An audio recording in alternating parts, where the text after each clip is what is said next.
Naranasan mo na bang matulog ng sobrang pagod, pero magising sa kalagitnaan ng gabi, paikot-ikot sa kama at hindi na muling makatulog?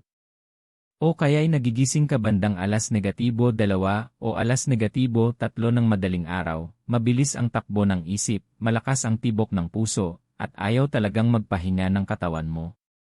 Hindi ka nag-iisa. Para sa maraming senior na lampas 60, hindi na ito paminsan-minsang insomnia, isa na itong gabi-gabi na laban. At ang ugat ng problema ay maaaring mas malapit kaysa sa inaakala mo. Hindi lang ito stress. Hindi lang ito pagtanda. Kadalasan, ang mga pagkain kinakain mo paglampas ng 7 ang tahimik na sumisira sa iyong tulog, ginagawa itong mababaw, magulo, at putol-putol. Ngayong gabi, nais kitang isama sa isang paglalakbay kung saan matutuklasan mo ang isang bagay na maaaring tuluyang magbago ng paraan ng iyong pagtulog. Sa pagtatapos nito, malalaman mo kung aling mga pagkain ang dapat iwasan paglampas ng 7, kung bakit ang mga pagkain ito ay nagdudulot ng kaguluhan sa iyong katawan at utak, at kung paano ang isang simpleng pagbabago sa iyong pagkain sa gabi ay makakatulong upang maranasan mo sa wakas ang malalim at nakapagpapagaling na tulog, ang uri ng tulog na nagpapahupa ng pananakit ng kasukasuan, nagpapalinaw ng isipan, at nagbabalik ng lakas upang magising kang buhay na buhay imbes na pagod. Napakahalaga nito dahil ang mahinang tulog ay hindi lang nagdudulot ng pagod, pinapataas din nito ang panganib ng problema sa memorya, alta presyon, sakit sa puso, at maging ng pagkadulas o pagkahulog, mga bagay na dapat seryosohin ng bawat senior. Nais kong manatili ka hanggang sa pinakahuli dahil ang ibabahagi ko ay hindi hula-hula. Ito ay batay sa payo ng mga sleep specialist, geriatric nutritionist, at mga pag-aaral medikal na partikular na tumitingin kung paano tumutugon ang tumatandang katawan sa pagkain sa gabi. Maaaring ikagulat mo ang ilan sa mga impormasyong ito. Maaari mo ring mapagtanto na ang mga pagkaing matagal mo nang kinakain pagkatapos ng hapunan ay palihim palang nagpupuyat sa iyo at unti-unting nakakasama sa iyong kalusugan. Isipin mo na lamang kung matuklasan mong ang prutas sa gabi, ang tasa ng tsaa, o kahit ang paborito mong dessert, ay siyang lihim na kalaban sa likod ng iyong magulong pagtulog. Kapag naunawaan mo ito, magkakaroon ka ng kapangyarihang gumawa ng maliliit na pagbabago na magdudulot ng malalaking epekto sa iyong tulog, lakas, at pangkalahatang kalusugan. Gusto kong maging personal ito para sa iyo, kaya magsimula tayo sa isang simpleng gawain, mag-comment sa ibaba kung saan ka nanonood. Lungsod man o bansa, sabihin mo lang. Mahalaga ang koneksyon sa iyo dahil nais kong makita kung aling mga bahagi ng mundo ang dumaranas ng parehong laban tuwing gabi. At kung pagod ka na sa paggising na parang hindi ka man lang natulog, mag-comment ng Lyra upang ipaalam na handa ka nang bawiin ang iyong tulog. Ito ang unang hakbang mo tungo sa isang pagbabagong maaaring magpabago ng iyong gabi at umaga. Bago tayo magpatuloy, siguraduhin nakasubscribe ka sa Gintong Sustansya kung hindi ka pa nakasubscribe. Pindutin ang thumbs up para mas maraming senior ang maabot ng impormasyong ito na lubhang kailangan nila. May dahilan kung bakit narito ka ngayon, at nais kong manatili ka hanggang sa dulo dahil bawat payo na ibinabahagi ko ay konektado sa susunod. Aalis ka rito na hindi lang alam kung ano ang iwasan paglampas ng 7, kundi nauunawaan mo rin kung bakit nakakaapekto ang mga pagkain ito sa iyong katawan sa paraang hindi alam ng karamihan. Manatili ka, at sa pagtatapos ng sesyong ito, mararamdaman mong mas may kontrol ka na sa iyong tulog, sa halip na ang magulong gabi ang kumokontrol sa iyo. Higit pa ito sa isang video, isa itong gabay sa pagprotekta ng iyong kalusugan, pag-ingat ng iyong lakas, at paggising tuwing umaga na tunay na buhay ang pakiramdam. Kaya umupo ng komportable, ihanda ang iyong notepad kung mahilig kang magtala, at maghanda sa pagkatuto ng mga lihim na matagal nang alam ng mga sleep expert at nutritionist, ngunit bihirang ibinabahagi sa mga senior. Kung handa ka nang baguhin ang iyong tulog para sa ikabubuti, mag-comment ng yes, at ipagpatuloy natin ang paglalakbay na ito ng magkasama.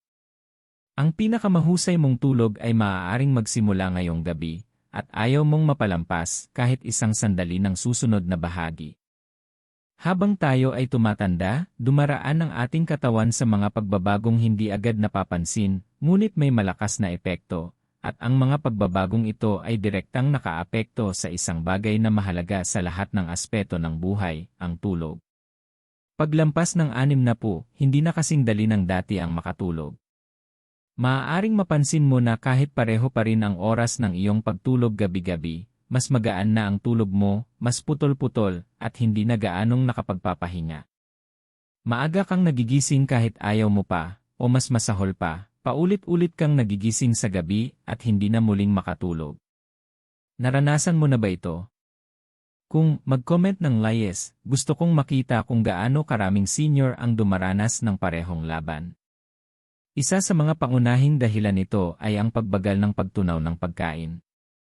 Ang mga pagkaing madali mong natutunaw noong 40 o 50 na ka pa ay nananatili na ngayon sa tiyan ng maraming oras, lalo na kung mabigat, mamantika, o matatamis ang mga ito. Habang mas matagal na abala ang tiyan, mas nahihirapan ang katawan na lumipat sa sleep mode. Kahit nakahiga ka na, patuloy pa ring nagtatrabaho ang katawan sa pagtunaw at nananatiling alerto ang utak. Hindi nakaka-relax ang nervous system. Mas mataas ang tibok ng puso kaysa sa nararapat. At ang tulog ay nagiging mababaw, balisa, o putol-putol. Isa pang mahalagang salik ay ang blood sugar at insulin response. Habang tumatanda, bumababa ang insulin sensitivity, ibig sabihin mas mabilis at mas mataas ang pagtaas ng blood sugar, at mas malakas ang pagbagsak nito matapos kumain ng ilang pagkain. Ang mga biglaang pagtaas at pagbagsak na ito ay maaaring magpagising sa iyo sa kalagitnaan ng gabi, magdulot ng pagkabalisa, o magbigay ng hindi mapakaling pakiramdam sa mga binti. Paulit-ulit na nagbababala ang mga eksperto sa nutrisyon na mas sensitibo ang mga senior sa asukal sa gabi, refined carbs, at kahit sa ilang prutas na mukhang ligtas kainin sa araw. Kung nagising ka na bandang alas negatibo 2 ng madaling araw na nanginginig o hindi na muling makatulog, malamang ito ang isa sa mga dahilan, at kung naranasan mo ito, mag-comment ng laya ngayon din. Nariyan din ang issue ng mga hormone, lalo na ang melatonin, ang hormone na kumokontrol sa sleep-wake cycle. Paglampas ng 60, natural na mas kaunti na ang melatonin na ginagawa ng katawan. Ibig sabihin, kahit pagod ka, nahihirapan ang katawan na ipaalam sa utak na oras na para matulog. Ang pagkain ng maling uri ng pagkain paglampas ng 7 tulad ng matatamis na merienda, caffeine, o mabibigat na pagkain, ay lalo pang nagpapababa sa produksyon ng melatonin at pinananatiling gising ang isipan sa panahong dapat ay nagpapahinga na. Natuklasan ng mga sleep researcher na ang pagkontrol sa pagkain sa gabi ay isa sa pinakamabisang paraan para natural na mapabuti ng mga senior ang melatonin at maibalik ang malusog na pattern ng tulog. Mayroon ding usapin tungkol sa pantog. Habang tumatanda, mas nagiging sensitibo ang pantog. Ang pagkain o pag-inom ng mga likido sa gabi ay maaaring magdulot ng mas madalas na pagbangon para umihi. Isang tasa ng tsaa, isang baso ng juice, o kahit prutas na mataas sa asukal ay maaaring magresulta sa paggising ng 2, 3, o higit pang beses sa kalagitnaan ng gabi. Sinisira nito ang malalim na yugto ng tulog at pinipigilan ang katawan na makumpleto ang mga restorative stage na nagpapagaling ng mga kalamnan, nagpapasariwa ng utak, at nagpapalakas ng immune system. Ang kombinasyon ng mabagal na digestion, pabago-bagong blood sugar, pagbabago ng hormone, at sensitibong pantog ang nagpapaliwanag kung bakit napakaraming senior ang nahihirapang makuha ang mahimbing na tulog na kanilang nararapat. Ngunit narito ang magandang balita, ang maliliit na pagbabago sa kinakain mo paglampas ng 7 ay maaaring magdulot ng malaking kaibahan. Binibigyang diin ng mga sleep expert at geriatric nutritionist na ang gawi sa pagkain sa gabi ay pundasyon ng kalusugan ng mga senior. Hindi mo kailangang iwasan ang pagkain ng tuluyan, kailangan mo lamang pumili ng tama at kumain sa tamang oras. Kung may tumama sa iyong karanasan sa mga ito, mag-comment ng laya. Ipaalam mong nauunawaan mo kung gaano ito kahalaga para sa iyong kalusugan. At huwag kalimutang mag-subscribe sa Gintong Sustansya, dahil sa mga susunod na bahagi, ipapakita ko ang eksaktong mga pagkain hindi mo kailanman dapat kainin paglampas ng 7 uwi at kung bakit ang bawat isa ay nagpupuyat sa iyo. Manatili ka dahil ang impormasyong ito ay maaaring ganap na magbago ng iyong gabi at umaga. Sa pagtatapos ng seryeng ito, mararamdaman mong mas may kaalaman ka, mas kumpiyansa, at handa nang gumawa ng mga pagbabagong pasasalamatan ng iyong katawan at utak. At ngayon pa lang, bago tayo magpatuloy, huminga ka ng malalim at isipin kung ano ang pakiramdam ng makatulog ng tuloy-tuloy, magising na presko, at muling maramdaman ang sigla. Iyan ang layunin at abot kamay mo ito. Isa sa pinakamalalaking salarin na tahimik na sumisira sa tulog ng mga senior ay isang bagay na madalas abutin ng karamihan ng hindi na iniisip, matatamis na pagkain. Mga cake, cookies, ice cream, matatamis na cereal, pati na ang mga fruit juice na mukhang walang problema, lahat ng ito ay kayang lubusang guluhin ang iyong tulog kapag kinain paglampas ng 7 yen. Maaaring isipin mo, kaunting dessert lang bago matulog, wala namang masama. Ngunit ito ang nangyayari sa loob ng iyong katawan, mabilis na pinapataas ng asukal ang blood glucose, at bilang tugon, naglalabas ang pancreas ng insulin para pababain ito. Ang kasunod na bigla ang pagbagsak. Maaari ka nitong gisingin sa kalagitnaan ng gabi, pabilisin ang tibok ng puso, at iwan kang balisa at hindi mapakali. Paulit-ulit na nagbababala ang mga eksperto sa endocrinology at geriatric nutrition na mas sensitibo ang mga senior sa asukal sa gabi. Habang tumatanda, bumababa ang insulin sensitivity, ibig sabihin mas malakas ang reaksyon ng katawan sa asukal kumpara noong nasa 40 o 50 na ka pa. Kahit isang piraso ng cake, matatamis na yogurt, o kaunting candy ay maaaring magdulot ng paggising sa gabi, malinaw na panaginip, at labis na pagpapawis.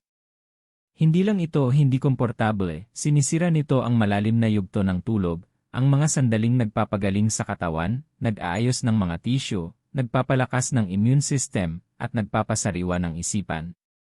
Hindi lang dessert ang problema. Maraming processed foods, tulad ng breakfast cereal, flavored oatmeal, sweetened milk, at granola bars, ay may nakatagong asukal. Maaari mong isipin na healthy ang kinakain mo, ngunit sa gabi, ang asukal ay kumikilos bilang stimulant. Napansin ng mga sleep researcher na ang mga senior na kumukonsumo ng asukal paglampas ng 7 uwi ay madalas magising na parang hindi man lang nakatulog, kahit 8 oras pa silang nakahiga sa kama. Narito ang mahalagang punto, hindi lang tulog ang apektado ng asukal. Apektado rin ang iyong mood, antas ng enerhiya, at pati memorya. Ang pagtaas ng asukal sa gabi ay maaaring magpalala ng anxiety, mag-ambag sa restless leg syndrome, at magdulot ng mas madalas na pagbangon para umihi sa gabi. Isipin mong matutulog ka na ang inaasahan ay pahinga, pero paulit-ulit kang nagigising, hindi mapakali ang katawan at ayaw tumahimik ng isipan. At ang pinakamasama, karamihan sa mga senior ay walang ideya na ang asukal ang lihim na kaaway na tahimik na sumisira sa pahingang kailangan nila. Gawin natin itong interactive. Kung naranasan mo ng kumain ng matamis pagkatapos ng hapunan at nagising kinabukasan na balisa o pagod, mag-comment ng Leia. Tingnan natin kung gaano karami ang nakararanas nito gabi-gabi. At huwag lang manood, magbabago lang ang katawan mo kung kikilos ka. Maaaring itanong mo, pero mahal ko ang evening treats ko, kailangan ko bang tuluyang tumigil? Hindi naman. Ang susi ay tamang oras at tamang pagpili. Inirerekomenda ng mga eksperto na iwasan ang anumang concentrated sugar paglampas ng 7 yen. Kabilang dito ang cake, candy, matatamis na pastry, at matatamis na inumin. Sa halip, kung kailangan mo talagang kumain ng kaunti sa gabi, pumili ng pagkaing nagpapatatag ng blood sugar, kaunting unsalted nuts, maliit na bahagi ng protina, o isang mainit na baso ng gatas na walang asukal. Ang mga ito ay tumutulong sa katawan na maghanda para sa tulog, hindi labanan ito. At may isa pang dahilan kung bakit dapat kang manatili hanggang dulo, sa mga susunod na bahagi. Ibubunyag ko ang iba pang karaniwang pagkain na kinakain ng mga senior paglampas ng 7 uwi na mukhang ligtas, ngunit mas malala pa ang epekto sa tulog kaysa asukal. Maaaring nasa kusina mo ang mga ito ngayon mismo. Kapag nalaman mo ito, makakakilos ka agad ngayong gabi, at mararamdaman mo ang pagbabago sa iyong tulog bukas pa lang.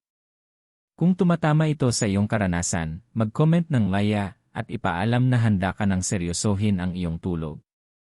At huwag kalimutang mag-subscribe sa Gintong Sustansya, marami pang impormasyong babago ng buhay ang paparating na hindi mo maririnig sa iba. Ngayon, isipin mo ang susunod mong gabi, humiga ka sa kama, kalmado ang isip at katawan, at tuloy-tuloy ang iyong tulog. Posible ang pakiramdam na iyon, ngunit kailangan mong maunawaan kung paano kumikilos ang asukal sa iyong katawan at gumawa ng mulat na desisyon.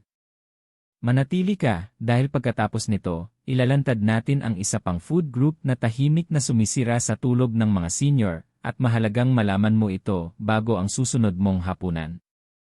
Isa pang malaking salarin na tahimik na gumugulo sa tulog ng mga senior ay ang pritong pagkain at mabibigat, mamantikang ulam. Isipin ang pritong manok, french fries, pritong isda, o mayamang mamantikang ulam na madalas kainin sa gabi.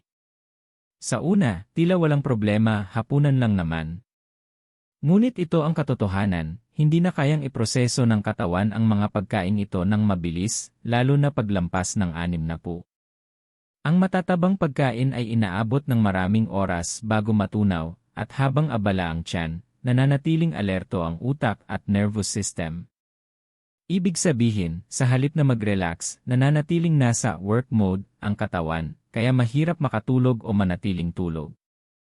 Ipinaliliwanag ng mga gastroenterologist na ang paghiga agad matapos kumain ng mabibigat at mamantikang pagkain ay madalas magdulot ng acid reflux at heartburn. Alam mo ang hapdi o init sa dibdib o lalamunan? Iyan ang asido sa tiyan na umaakyat dahil patuloy pa ring nagtatrabaho ang katawan sa pagtunaw ng late-night fats. Hindi lang ito hindi komportable, paulit-ulit ka nitong ginigising sa gabi. Maraming senior ang hindi namamalayan na ang kanilang puyat ay hindi dahil sa stress o pagtanda, kundi dahil sa laman ng kanilang plato. Pinapataas din ng mamantikang pagkain ang pamamaga, inflammation, sa katawan. Ang chronic inflammation ay may kaugnayan sa pananakit ng kasukasuan, paninigas ng katawan, at problema sa tulog. Napapansin ng maraming senior na pagkatapos ng mabigat at greasy na hapunan, nagigising silang masakit ang kalamnan o hindi mapakali ang mga binti. Hindi ito tsamba, nahihirapan talaga ang katawan na makabawi habang pinoproseso ang pagkaing matagal tunawin. May isa pang nakatagong problema, blood sugar. Ang kombinasyon ng taba at carbs sa late-night meals ay maaaring magdulot ng pabago-bagong blood sugar, katulad ng epekto ng asukal. Ang siklong ito ng pagtaas at pagbagsak ay nagpapanatiling gising ang utak at katawan, nagpapababaw ng tulog, at nag-iwan ng pakiramdam na lutang kinabukasan. Isipin mong kumain ka ng kinormal na hapunan, pero paggising mo ay pakiramdam mo'y hindi ka man lang natulog. Iyan ang madalas mangyari kapag ang mga senior ay kumakain ng pritong o mamantikang pagkain sa gabi. Ngayon, hamunin kita, isipin ang huli mong mga hapunan. Mayroon bang pritong o sobrang mamantika paglampas ng 7? Kung mag-comment ng laya. Tignan natin kung ilan sa atin ang hindi namamalayang sinisira ang sariling tulog. Ang kamalayan ang unang hakbang sa pagbabago. Ang solusyon ay hindi gutom, mas matalinong pagpili. Inirerekomenda ng mga sleep specialist na pumili ang mga senior ng magaan at madaling tunawin na pagkain paglampas ng 7. Ang steamed vegetables, inihaw na isda, o maliit na bahagi ng lean protein ay mainam. Kahit isang simpleng salad na may protina ay mas mabuti kaysa sa isang plato ng pritong o mamantikang pagkain. Pinapahinga nito ang tiyan at pinapakalma ang nervous system, na natural na naghahanda sa katawan para sa malalim at nakapagpapagaling na tulog. At may isang bagay na hindi alam ng marami, ang pag-iwas sa mabibigat na taba paglampas ng 7 ay hindi lang nagpapabuti ng tulog, nakababawas din ito ng heartburn sa gabi, pagod sa umaga, at sa paglipas ng panahon, nababawasan ang panganib ng pagdagdag ng timbang at mataas na kolesterol. Literal na nagpapasalamat ang katawan mo sa magaan na hapunan. Kung tumatama ito sa iyo, mag-comment ng laya. Ipaalam mong handa ka nang gawin ang pagbabagong ito ngayong gabi. At huwag kalimutang mag-subscribe sa Gintong Sustansya, nagsisimula pa lang tayo. Sa mga susunod na bahagi, ilalantad natin ang iba pang karaniwang pagkain kinakain ng mga senior sa gabi na mukhang walang problema, ngunit palihim na pinananatiling gising ang utak, hindi stable ang blood sugar, at putol-putol ang tulog. Mahalaga itong malaman bago ang susunod mong hapunan. Isipin mo ito, natapos mo ang isang magaan at madaling tunawin na hapunan, kalmado ang tiyan, bumabagal ang tibok ng puso, at natural na lumilipat ang katawan sa sleep mode. Posible ang ganitong gabi, kahit ngayong gabi, kapag naunawaan mo ang mga pagkaing sumisira sa tulog. Manatili ka, dahil pagkatapos nito, ilalantad natin ang isa pang food group na nagkukunwaring healthy, ngunit tahimik na sumisira sa iyong tulog, at kailangan mo itong marinig bago ang susunod mong merienda sa gabi.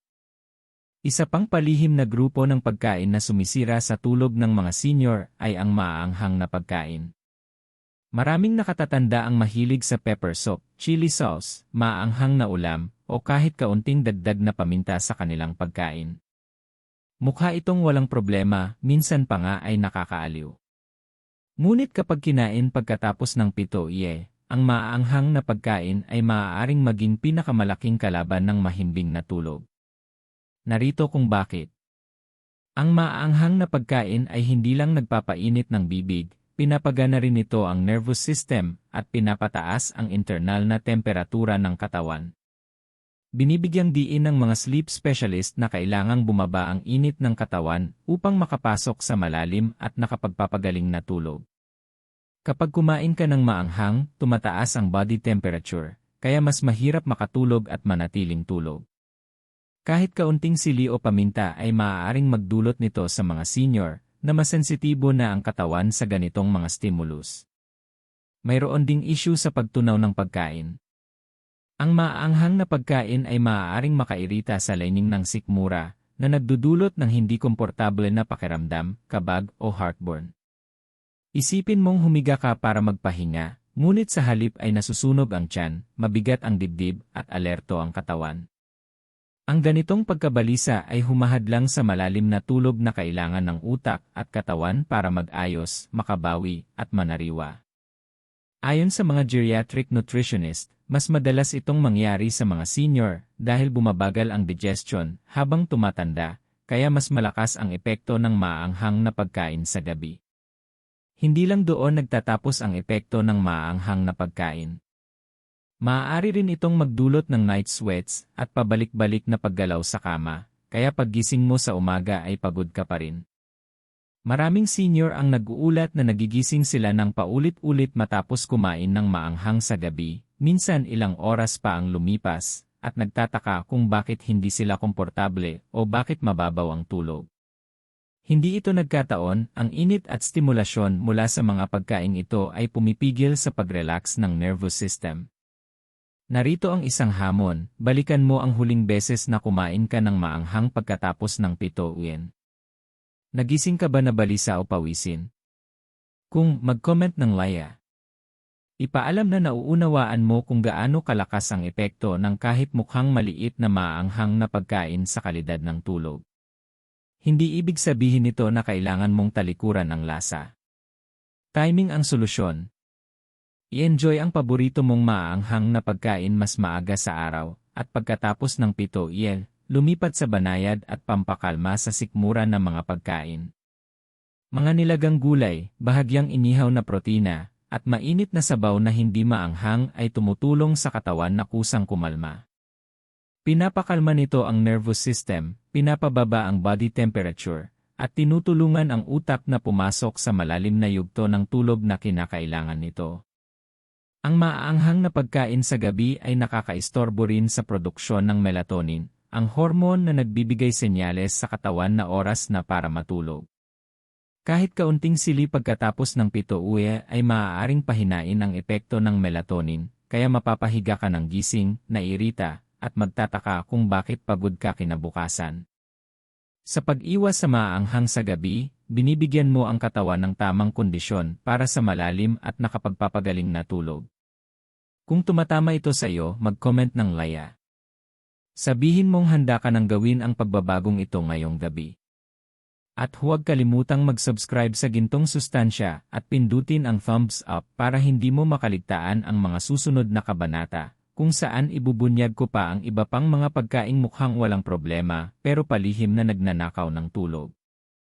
Marami sa mga ito ay nasa kusina mo na ngayon, at kapag nalaman mo ang katotohanan, makakagawa ka ng simpleng pagbabago ngayong gabi at sa wakas ay mararanasan ang tuloy-tuloy na pahinga. Ilarawan mo ito, matapos ang banayad at madaling tunawin na hapunan, kusang lumalamig ang katawan, kalmado ang tiyan, at sinasabi ng nervous system sa utak na oras na para magpahinga.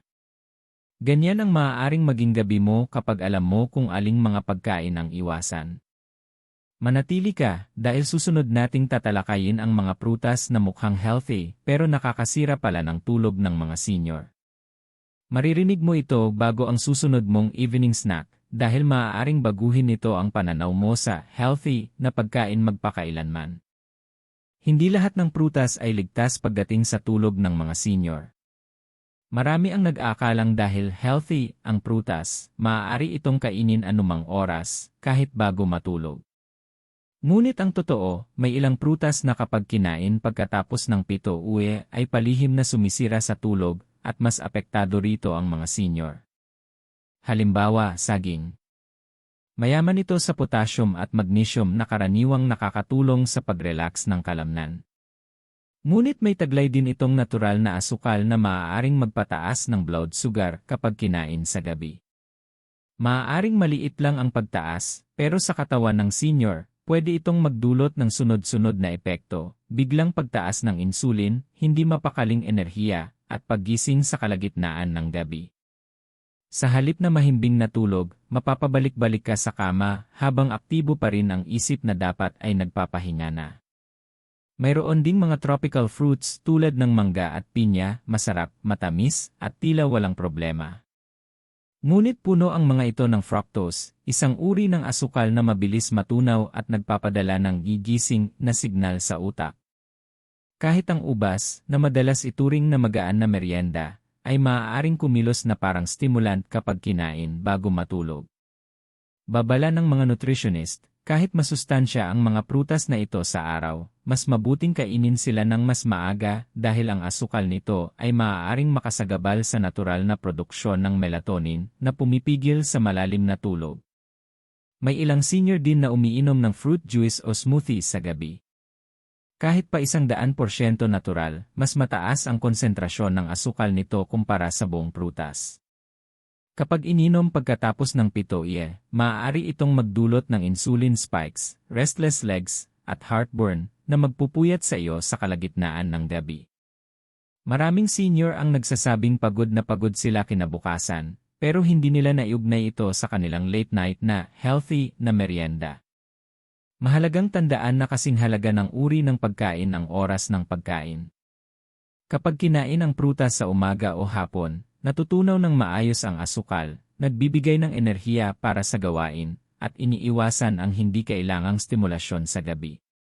Ngunit pagkatapos ng 7 uwi, ang parehong prutas ay maaaring maging kalaban, pinapabago ang blood sugar, ginagawang alerto ang isip, at hindi mapakali ang katawan.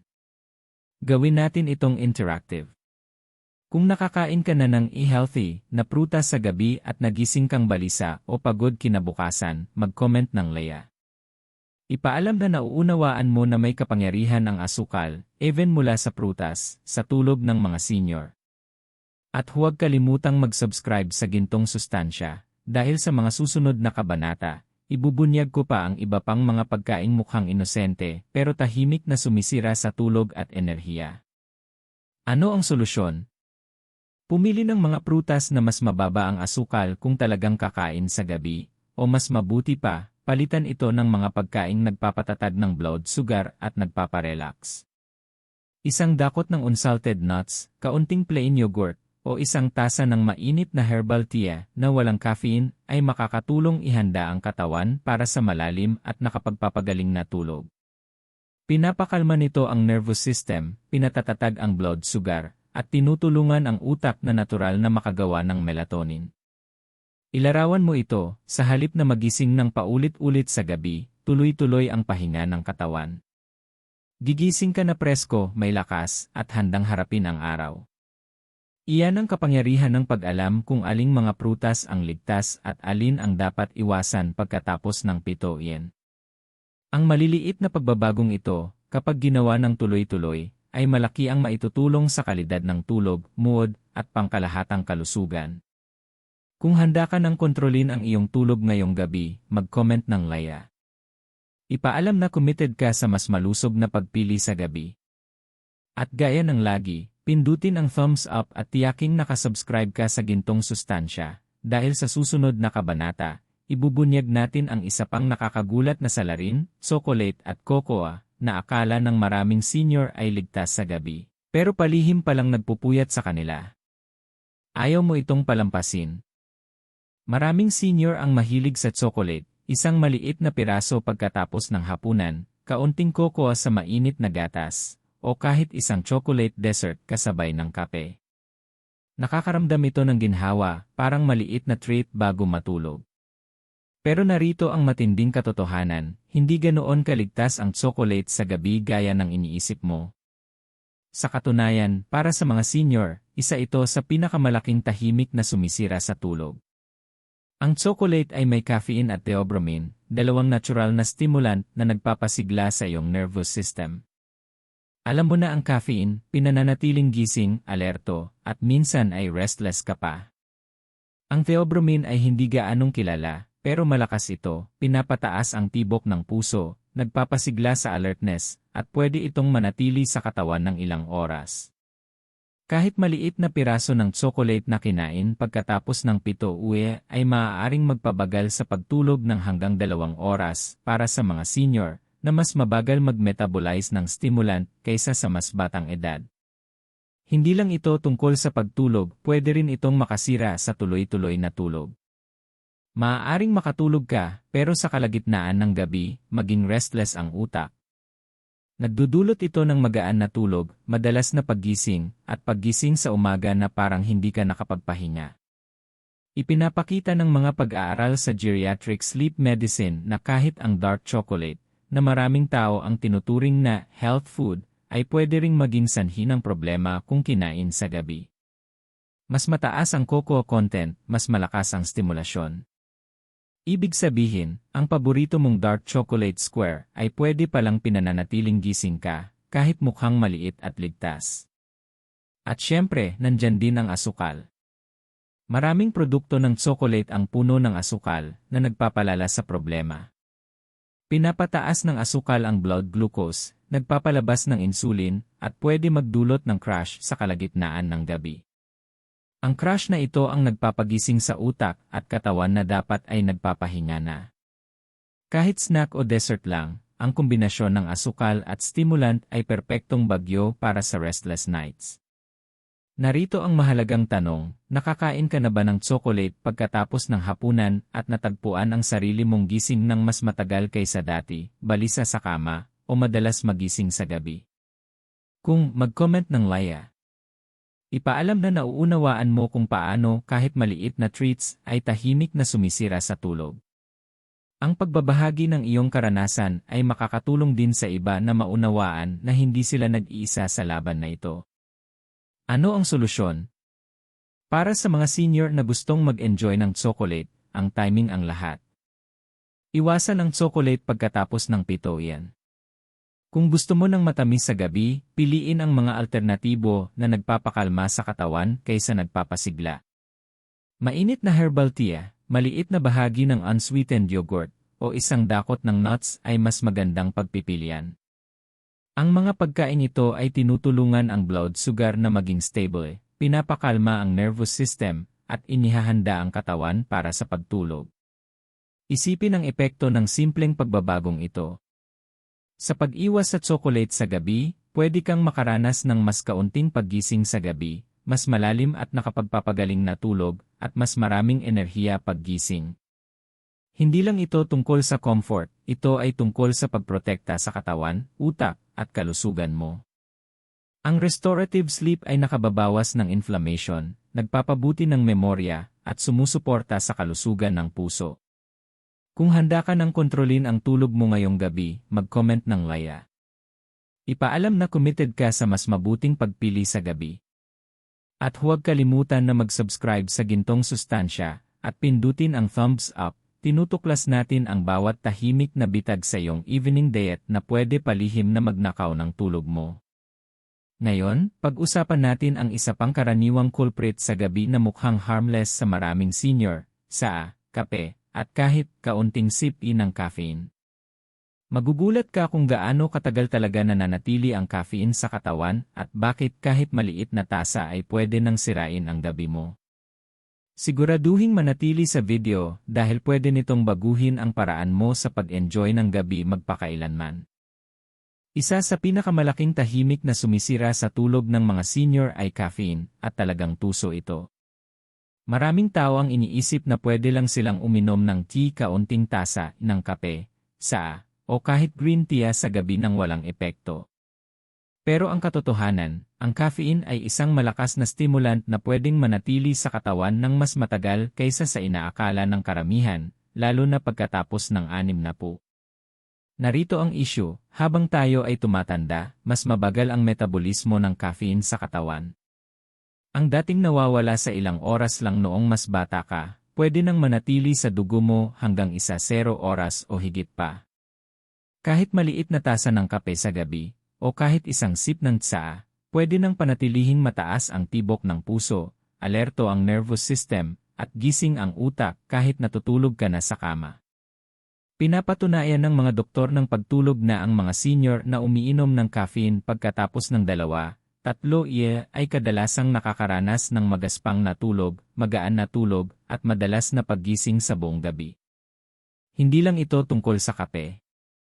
Ang black tea, green tea, ilang herbal blends na sinasabing energizing, chocolate drinks, at pati ilang soda ay may caffeine o katulad na stimulant. Maraming senior ang nagugulat na kahit isang maliit na 6-ounce na tasa ng tsaa pagkatapos ng hapunan ay pwede nang pigilan ang malalim na tulog. Ang malalim na tulog ang panahon kung kailan naayos ng katawan ang mga tissue, napapalakas ang immunity, at nalilinis ang utak sa mga waste. Kapag wala ito, nagigising kang pagod, maguluhan, at hindi alerto, kahit gaano katagal ka natulog. Nakakaapekto rin ang caffeine sa tulog sa pamamagitan ng pagpapasigla sa iyong pantog. Pinapataas nito ang produksyon ng ihi, ibig sabihin mas madalas kang bumangon sa gabi para magbanyo.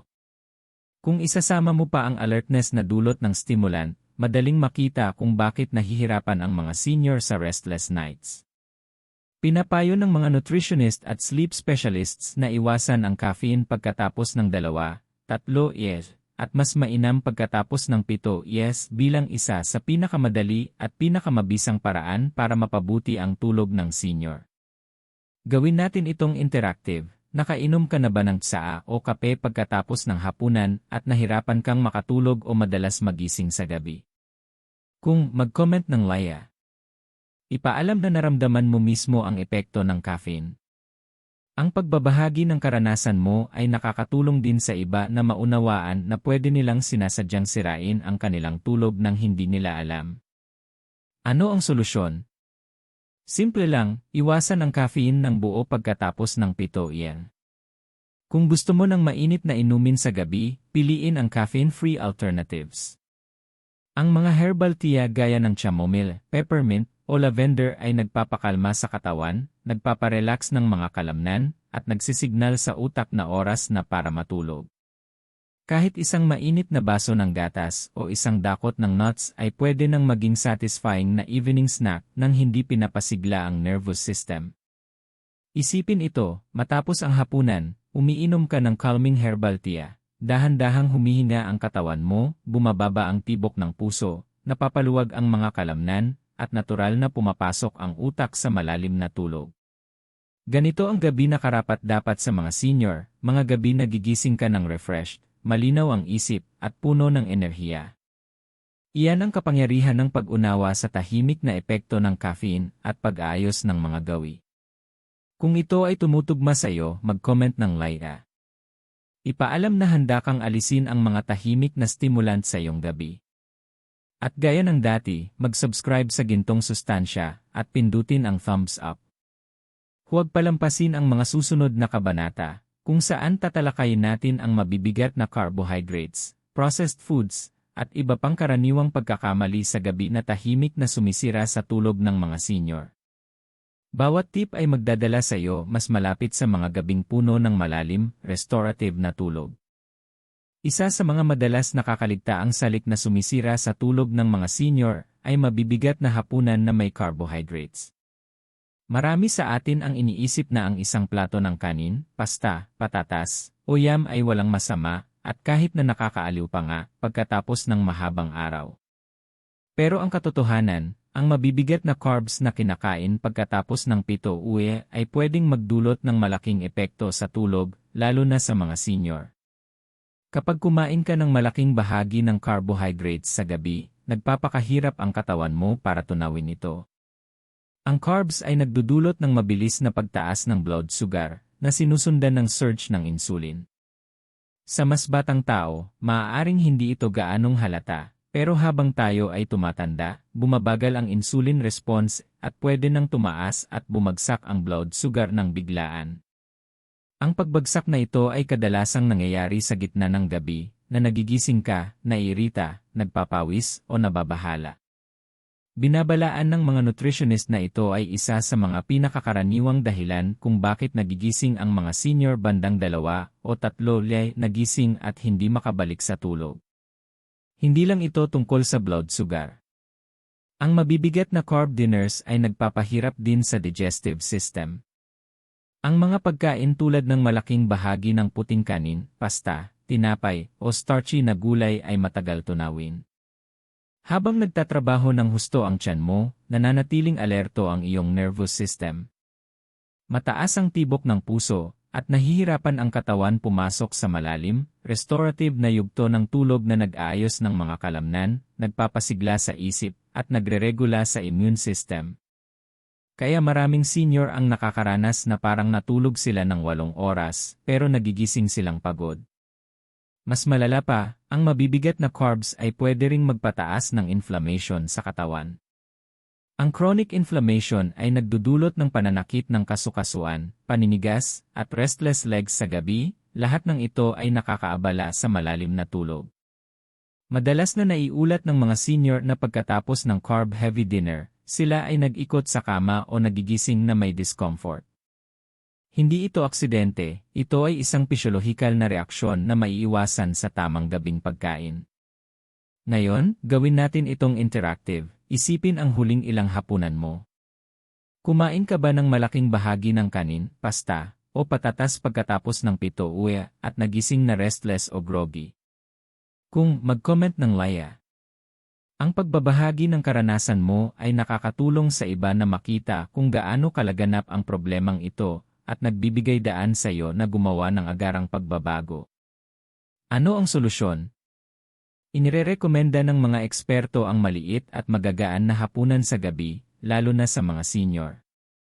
Mag-focus sa lean protein, gulay, at healthy fats sa tamang dami. Kung gusto mo ng carbs, panatilihin itong maliit, tulad ng kalahating tasa ng kanin o maliit na bahagi ng sweet potato, at isama sa protein para pabagalin ang pagtaas ng blood sugar. Pinapayagan nito ang digestive system na magpahinga, ang nervous system ay huminahon, at ang utak ay natural na makagawa ng melatonin. Isipin ang kaibahan, sa halip na magising ng 2 o 3 beses sa gabi, humihiga ka matapos ang magaan na hapunan, humuhupa ang katawan, nagpapahinga ang isip, at nakakatulog sa malalim, restorative na tulog. Gigising ka ng tunay na maayos, may enerhiya para sa araw. Iyan ang epekto ng pag-unawa sa timing at portion control ng carbohydrates. Kung ito ay tumutugma sa iyo, mag-comment ng laya. Ipaalam na handa kang i-adjust ang iyong hapunan at muling makamit ang maayos na gabi ng tulog. At huwag kalimutang mag-subscribe sa Gintong Sustansya at pindutin ang thumbs up. Sa mga susunod na kabanata, ibubunyag namin ang iba pang mga karaniwang gawi at pagkain sa gabi, tulad ng processed snacks at packaged meals na tahimik na nagnanakaw ng tulog mula sa mga senior. Ito ay mga pagkain na maaaring nasa iyong kusina na ngayon, at kapag nalaman mo ang katotohanan, pwede kang gumawa ng simpleng pagbabago ngayong gabi at maramdaman ang kaibahan bukas. Isa pang nakatagong salik na tahimik na sumisira sa tulog ng mga senior ay mga processed at packaged na pagkain. Sa unang tingin, mukhang maginhawa, mabilis at walang masama ang mga ito. Isang lata ng sopas, packaged noodles, frozen meals, o ready-to-eat snacks, nakakatipid ng oras at pagsisikap. Pero para sa mga senior, ang pagkain nito pagkatapos ng 7 uwi ay pwedeng seryosong makaapekto sa kalidad ng tulog. Ang pangunahing issue ay mataas na sodium at mga chemical na additives. Madalas naglalaman ang processed foods ng labis na asin, preservatives, at flavor enhancers tulad ng inasi. Ang mataas na sodium ay nagdudulot ng fluid retention na pwedeng magdala sa mas madalas na pag-ihi sa gabi. Pwede rin itong pataasin ang presyon ng dugo at magpahirap sa puso sa gabi. Isipin mong humihiga ka na, handa ng matulog, pero nagigising dahil sa agarang pangangailangan na pumunta sa banyo. Iyan lamang ay sapat na para gugulin ang tulog at pigilan ang katawan na maabot ang malalim at restorative na yugto ng tulog. Mayroon ding asukal na nakatago sa processed foods. Kahit ang savory snacks ay madalas may dagdag na asukal o starches na nagpapataas ng blood sugar at nagtitrigger ng insulin surge. Ang pagbagsak na ito sa gitna ng gabi ay ginigising ang utak at katawan kahit dapat ay nagpapahinga na. Binibigyang diin ng mga nutritionist at geriatric sleep specialists na ang processed foods ay isa sa pinakakaraniwang ngunit nakakaligtaang dahilan ng mahinang tulog sa mga senior. Hindi lang ito tungkol sa tulog, ang processed foods ay nakakaapekto rin sa digestion at inflammation.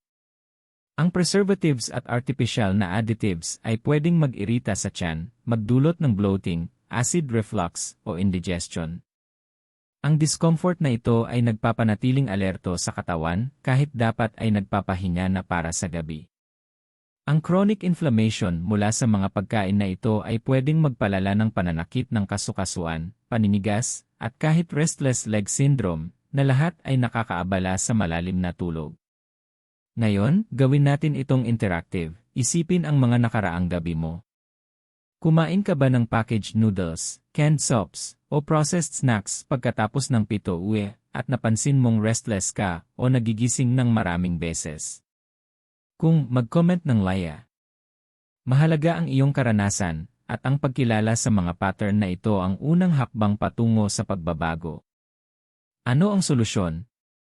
Inirerekomenda ng mga eksperto na bawasan ang processed at packaged foods sa gabi, lalo na sa mga senior. Mas piliin ang fresh, whole foods.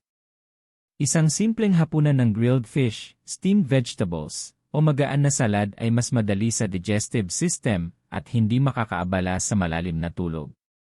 Kahit isang maliit na bahagi ng lean protein o unsalted nuts ay makakatulong para maibsan ang gutom nang hindi na-stimulate ang katawan o nasisira ang sleep cycle. Isipin ang kaibahan, humuhupa ang katawan ng natural, hindi napapagod ang bladder, at ang nervous system ay nagsisignal sa utak na oras na para magpahinga. Posible ang malalim at restorative na tulog na nagpapahintulot sa katawan na mag-ayos ng tissues, mag-regulate ng blood pressure, palakasin ang immune system, at pasiglahin ang isip. Madalas na iniulat ng mga senior na kapag pinalitan nila ang processed foods ng fresh options sa gabi, nagigising silang mas energetic, malinaw ang isip, at handa sa araw. Kung ito ay tumutugma sa iyo, mag-comment ng like. Ipaalam na handa kang gumawa ng pagbabago ngayong gabi. At huwag kalimutan mag-subscribe sa Gintong Sustansya at pindutin ang thumbs up para hindi mo mapalampas ang mga susunod na kabanata. Sa mga susunod, ibubunyag namin ang mas maraming nakakagulat na pagkain at gawin na mukhang harmless pero tahimik na sumisira sa tulog. Ilan sa mga ito ay maaaring nasa iyong kusina o bahagi ng iyong gabi-gabing routine. Manatili sa amin dahil kapag ipinatupad mo ang mga tips na ito, mararamdaman mo ang pagbabago sa tulog mo halos kaagad. Isipin mong matulog ngayong gabi at manatiling tulog hanggang umaga, walang pagkaantala, walang kakulangan sa ginhawa, puro malalim at nakapagpapagaling na pahinga. Iyan ang kapangyarihan ng pag-unawa sa nakatagong panganib ng processed foods at paggawa ng maliliit, ngunit makabuluhang pagbabago ngayong gabi. Isa pang salik na madalas hindi napapansin ng mga senior pero malaki ang epekto sa tulog ay pag-inom ng alak sa gabi. Maraming tao ang iniisip na ang isang maliit na baso ng alak o beer pagkatapos ng hapunan ay nakaka-relax at minsan ay nakabuti pa. Ngunit para sa mga senior, ang alak ay maaaring isa sa mga pinakadelikadong sanhi ng pagkaantala o pagkaapekto sa malalim at restorative na tulog. Narito kung bakit. Bagamat maaaring makaramdam ka ng antok agad sa umpisa, ang alak ay nakakaistorbo sa iyong sleep cycles. Ang tulog ay hindi lang basta pagkawala ng kamalayan sa loob ng ilang oras. Ito ay isang maingat na nakaayos na siklo na may mga yugto na naggagamot sa katawan at utak. Pinapasok ng alak ang pagkaistorbo sa mga yugtong ito, lalo na sa REM sleep na mahalaga sa memorya, mood regulation, at kabuuang cognitive health. Ang mga senior na umiinom sa gabi ay madalas magigising na pagod, antok, o kahit iritable, kahit matagal na silang nakahiga. Ang alak ay may diuretic effect din na nagpapataas ng posibilidad ng pag-ihi sa gabi. Kahit isang maliit na baso ay pwedeng magdulot ng maraming paggising sa gitna ng gabi. Kapag pinagsama ito sa epekto sa REM sleep, ang resulta ay mababaw at fragmented na tulog, na nagpapapagod sa katawan at nagpapalabo ng isip sa susunod na araw. Isa pang nakatagong panganib ay ang pagpapaluwag ng kalamnan sa lalamunan, na nagpapataas ng posibilidad ng snoring o sleep apnea episodes. Mas madalas itong mangyari sa mga senior, at ang pag-inom sa gabi ay maaaring lumala ito. Ang snoring at pagkaistorbo sa paghinga ay lalong nagpapababa sa oxygen levels sa tulog, na pwedeng makaapekto sa utak, puso, at kabuuang enerhiya. Mag-pause tayo sandali. Isipin ang huling pagkakataon na uminom ka ng alak sa gabi. Nagising ka ba sa gitna ng gabi, restless, o nahirapang muling makatulog? Kung mag-comment ng laya. Tignan natin kung gaano karaming senior ang hindi alam na sinisira nila ang kanilang tulog sa pamamagitan ng gabi-gabing pag-inom ng alak. Ang pagbabahagi ng karanasan ay makakatulong sa iba na ma-recognize ang nakasanayan na tila harmless, ngunit tahimik na nagnanakaw ng kanilang pahinga. Ano ang solusyon? Para sa mga senior na nais protektahan ang kanilang tulog, iwasan ang alak pagkatapos ng 7 p.m. o mas mainam, uminom lang ng maaga sa araw. Kung gusto mo nang inumin, gawin ito sa tanghalian o maagang hapunan, at hayaan ang katawan na magkaroon ng ilang oras para ma-process ito bago matulog. Sa gabi, palitan ang alak ng mga relaxing, non-stimulating beverages tulad ng herbal tea, mainit na gatas, o simpleng tubig. Ang mga alternatibong ito ay nagbibigay ng hydration nang hindi naaabala ang tulog at tumutulong sa katawan na makapasok sa restorative state. Isipin ang pagbabago, walang paggising na groggy o irritable, walang fragmented na tulog, at walang restless na gabi. Ang utak ay makakumpleto ng natural cycles, ang katawan ay nakakagawa ng repair, at ang umaga ay puno ng enerhiya at kalinawan ng isip. Ang mga senior na nag-a-adjust sa ganitong paraan ay nag-uulat ng masariwang pakiramdam, mas maraming enerhiya para sa araw-araw na gawain, mas mabuting mood, at kahit mas mahusay na memory function sa paglipas ng panahon. Kung handa kang gawin ang pagbabagong ito ngayong gabi, mag-comment ng laya. Ipaalam na handa kang ibalik ang kontrol sa iyong gabi. At gaya ng dati, mag-subscribe sa Gintong Sustansya at pindutin ang thumbs up. Ang susunod na kabanata ay magbubunyag ng mas maraming nakatagong gabi-gabing gawi at pagkain na mukhang harmless pero pwedeng sirain ang iyong tulog. Kasama ang mga nakasanayan mo na baka hindi mo iniisip na food-related. Manatili sa amin dahil kapag ipinatupad mo ang mga insight na ito, ang iyong gabi ay magiging payapa, restorative, at energizing. Isipin mong humihiga ngayong gabi, kalmado at relaxed, at unti-unting nakakadrift sa tulog na walang pagkaantala. Gigising ka bukas na sariwa at malinaw ang isip. Iyan ang kapangyarihan ng pag-unawa sa nakatagong epekto ng alak sa tulog ng senior, at pwede itong simulan ngayong gabi. Panghuli, pag-usapan natin ang isa sa pinaka-nakakaligtaang gawi na tahimik na sumisira sa tulog ng mga senior, late-night snacking at mindless eating. Maraming senior ang iniisip na ang isang maliit na merienda bago matulog ay harmless, isang dakot ng crackers, slice ng keso, o isang piraso ng prutas. Ngunit ang timing at pagpili ng mga snack na ito ay pwedeng maging kasing delikado ng sugary desserts, fried foods, o caffeine. Kapag kumakain ka sa gabi, nananatiling aktibo ang digestive mode ng katawan sa halip na mag-rest. Kahit isang maliit na snack ay kailangan ng pagtatrabaho ng tiyan, pancreas, at atay, na nagpapanatiling alerto sa nervous system. Binibigyang diin ng mga sleep scientist na ang katawan at utak ay makakapag-relax at makakapag-repair lamang kung minimal ang digestion. Kung ang tiyan ay nagpo-process ng pagkain, ang heart rate ay nananatiling mataas, utak ay partially alert, at nagiging light at fragmented ang tulog. Ang late-night snacking ay pwede ring mag-trigger ng acid reflux, lalo na kapag humiga agad pagkatapos kumain. Ang mga senior ay mas madaling maapektuhan dahil ang digestion ay natural na bumabagal sa edad. Ang nasusunog na pakiramdam sa dibdib o lalamunan ay pwedeng maggising ng ilang beses. Pinipigilan ang restorative sleep na kailangan ng katawan para mag-repair ng cells, mag-consolidate ng memory, at mapanatili ang emotional balance. Isa pang nakatagong epekto ay pagkakaapekto sa blood sugar. Kahit ang healthy snacks tulad ng prutas, yogurt, o whole grain crackers ay may sugars o starches na pwedeng mag-spike ng insulin na nagdudulot ng crash sa gitna ng gabi.